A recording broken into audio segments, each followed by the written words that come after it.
We are monitoring. Government outlines plans to oversee hotel construction in Hanover as environmental concerns deepen. Empowering Jamaicans, civil society groups create online platform for citizens to keep government to account. And Stop the Search. Indicom raises issues with police activities in contravention of the law.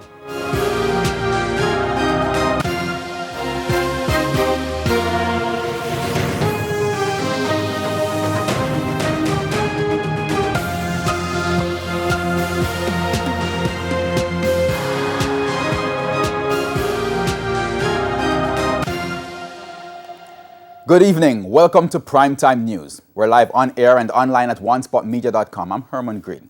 Also this evening, the top business stories of the day. There's sports commentary, e-prime, and weather. But first, before the break, here is our feedback question. This evening, we're asking, what is your reaction to the new weekend curfew hours?